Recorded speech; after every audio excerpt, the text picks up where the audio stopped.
Good morning. Mild start this morning. We don't have the wind we had yesterday, so you definitely won't need the jacket as you head out the door. Not the Sunport anyway, or around the metro area as we start off this morning in the upper 50s. By 9 o'clock in the mid-60s, and then really climbing from there. 77 at noon will top out today in the upper 80s. It is going to be such a warm one. Out east, starting off at 55 in Roswell, 57 in Tucumcari.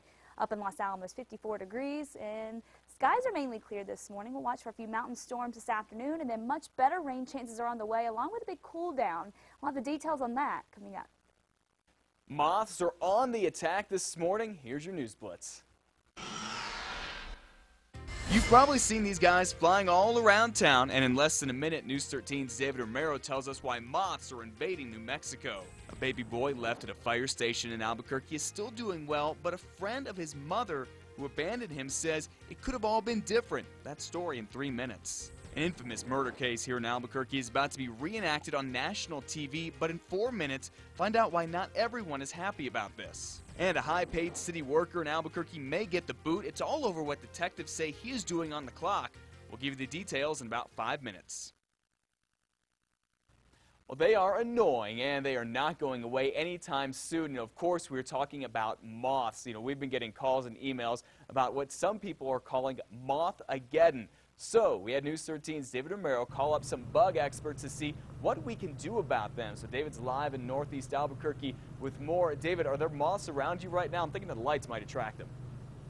Yeah, I don't want to keep my mouth open too long for fear that one might fly in during the live shot now, but you're going to have to break out the flash swatters and roll up the newspapers, and it's about your only defense until the moths die off or move on. They start out, of course, as harmless little larvae, but of course they grow up to the pesky moths that are now flying and bumping into lights and flying into your face. Bug experts say you can blame the drought for the high number we're starting to see around town this year, and they're coming in from the mountains looking for water and food. The dry winter we had has left little for the insects to feast on water-wise, so when you or your neighbor has water nearby, or if you're close to the Rio Grande, it's pretty likely you'll be visited by the moths. Richard the Bugman Fagerland says there's no need to call the exterminator, just keep a watchful eye out. Yeah, just let them go. I mean, they're not going to breed in the yard and do any damage. Just let them come in, try and get some moisture, maybe get something to eat, and then leave. And of course, not only are there a lot of moths, but they're also very big. This was video sent to us by our viewer, Alexis Valdez.